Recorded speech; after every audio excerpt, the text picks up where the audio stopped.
Welcome to art. Today in art, we are going to be learning about something called a silhouette. Now, a silhouette is sort of hard to describe, so let me show you an example of what it looks like. In this picture, I am in a dark room and I held my hand up in front of a white light. And what that did was made it so that the camera focused on that white light, but the darkness all around covered up the texture of my hand. So it just looks like there's a hand shape over the white light. That happens in nature with our eyes. Sometimes when we look at something that has a bright light behind it, that thing stops looking like it has texture and looks instead like just an outline colored in black.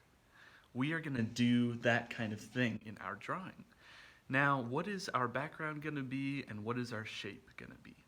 Well, since it's Holy Week, and since this week we celebrate and remember all of the amazing things that Jesus did before he died on the cross and rose again, we're going to draw a picture of the 3 crosses on the hill.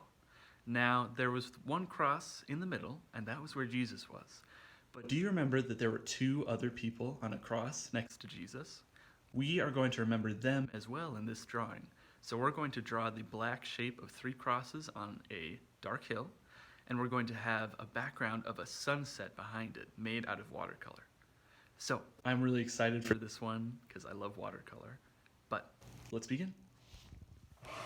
All right, so for this project, 2nd grade, we're gonna need a few things. Now, the first thing we'll need is a piece of paper. In each of your packets that you took home this week, I included a piece of, in each of your packets that you took home last week, I included a piece of watercolor paper. The watercolor paper was a little bit smaller and a little bit thicker, and I think a little yellower as well.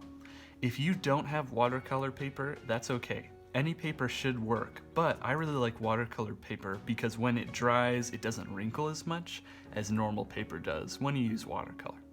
Okay, you'll also need a black crayon, your watercolor paints, a brush, and a cup or tub of water for the watercolor. Now, we are going to start out with this black crayon. So, I would like you to have your paper looking like this, going side to side. We're going to take our crayon and starting at the bottom corner, going to draw a big hill in the bottom half of your paper, just like this. Okay. Once you're done with that, we're going to go to the top of the hill and draw our first cross. This is going to be Jesus's cross, and it's going to be tall, but not so tall that it reaches the top. There's still a lot of space between the tip of the cross and the top of our paper. All right, let's draw that cross beam right there. Now, this is pretty good, but it could be thicker. Let's add some more lines on the side of the ones we already drew to make it a little thicker. Okay, that's pretty good.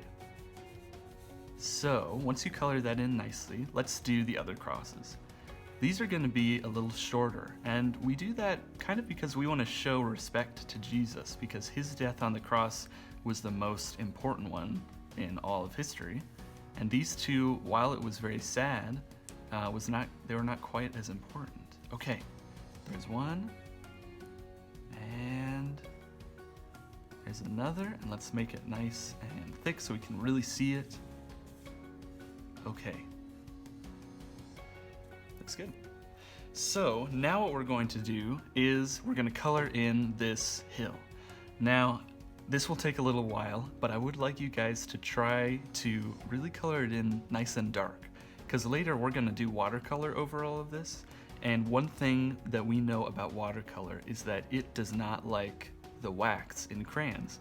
So it should stay away from the wax and it won't cover up the crayon marks. But if we have lots of white spaces in between our coloring in, then the paint might get in those spaces and make it look a little bit messy. Okay, so I'm gonna color really quick. You can pause the video and do it at your own pace though. All right?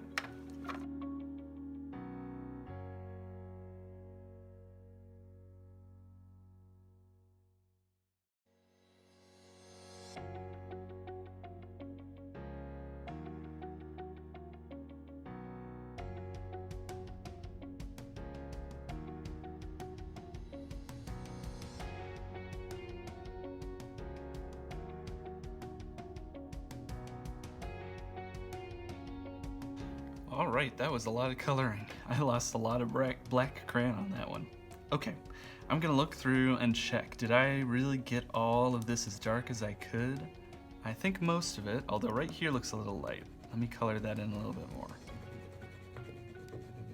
Now, to be perfectly honest with you guys, we could be here coloring this until there were no white spots at all, but that would take all day, and it's gonna be okay if a little bit of paint shows through. So let's put the black crayon away for now. I'm gonna do one of these, kind of brush it off, because there are lots of little crayon nuggets, or well, I'm not sure what the word is, but little pieces of wax rolled up that I want to get rid of. Now it's time for us to begin watercolor. Okay, so here's what we're going to do. Go ahead and open up your watercolor, and we're gonna dip our paintbrush in the water. So, watercolor, I'm sure you guys have used this before, but often when we look at our paints in watercolor, we think, oh my goodness, I do not have enough paint for all of this that I have to do. But the beautiful thing about watercolor is that this paint turns into more and more paint when you add water. So like right here, this green, it looks like I do not have enough for even 5 brush strokes. But once I add water, then it becomes more paint. Let me show you. So I add some more water in here.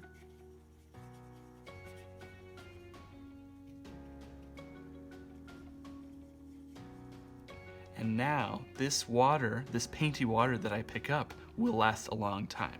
Okay, I'm not actually going to use any green in this painting though, so let's wash the brush off. That's one thing you always have to do when you're doing watercolor, is wash your brush every time you change colors. The first color we're going to do today is going to be red. So let's get that nice and wet. All right, we're going to paint the top third of our painting red. So let's go like this. Now, we want to keep it pretty light, I think, because, well, we do have a lot of red paint. We don't want to accidentally use too much of it. Once your brush starts running out of red paint and you can see the streaks on your paper, then just grab some more.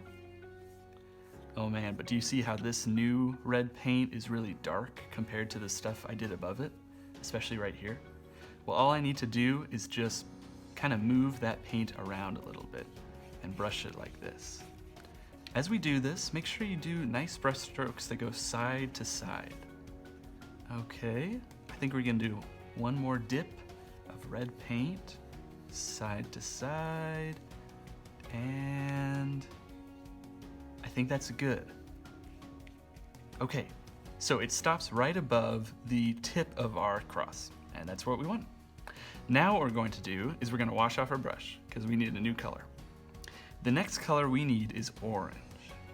So let's get some in there. Okay, now we're going to put some orange right underneath the red so that it touches the red paint, but doesn't go over a lot of the red we already made. Okay, so now we're going to paint over. Now, here's what I'm excited about. You can paint right over the cross, and the orange paint will not mess up the black. Do you see that? If I touch this crayon, it's nice and dry because the wax repels or pushes away that orange paint. So let's get some more in there, and we'll paint the middle third of this orange. Okay. Make sure you don't press down too hard over the crayon, because while the paint won't mess up the crayon, the pressure and force of your brush could smooth or smear some of the crayon wax around, and we don't want that. Okay. Now, do you see how where the orange and the red meet, it's kind of a sharp line? I want to soften that up a little bit. So I'm going to get some more just plain water on my brush, shake it off, and then I'm going to paint a line right along that separation between the two colors. I'm going to go back and forth, just like this, and that will kind of soften it up. Now I'm going to move my brush up and down so that I'm kind of mixing the red and orange together. And now it sort of makes a cool texture that looks like there's these long streaking clouds behind it, and it fades from orange to red. All right, let's get rid of the color on there and get some yellow. Hopefully your yellow is nice and clean.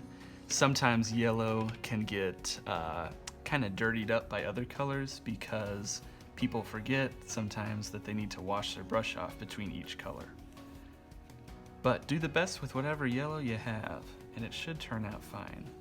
If you absolutely need to, one trick I like to do to clean off yellow is I get it wet, then I get a paper towel and I soak up the dirty color that is left, that just became active when I put water in it. So if that's a little confusing, that's okay. It takes a little while to master that. But just use whatever you've got and I'm sure we're gonna be just fine.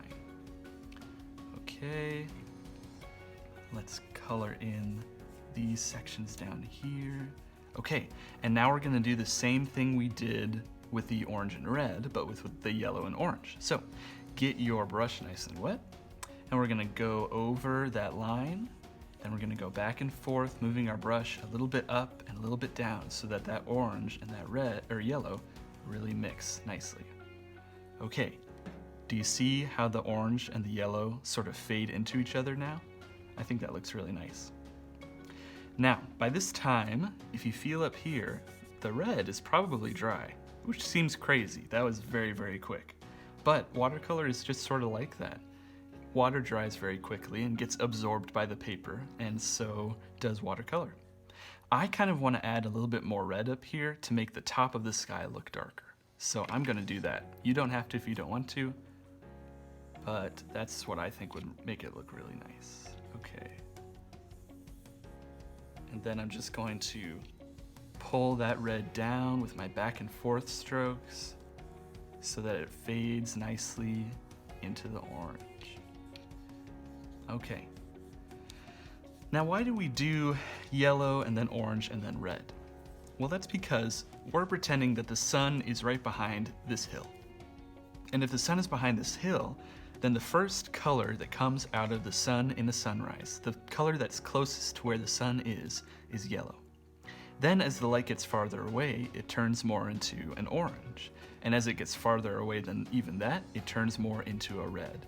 And then you'll notice that it goes up into the blue sky, and the red and the blue sort of mix. Now, our picture isn't big enough to show that blue, and that's just fine. I think this is a really nice look that we have going on here. All right, you have successfully finished your watercolor of the 3 crosses on Mount Calvary.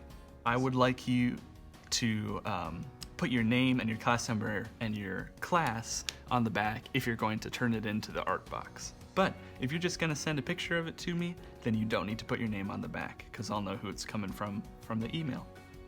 All right, thanks for joining me today. 2nd grade, have a good Holy Week. Bye.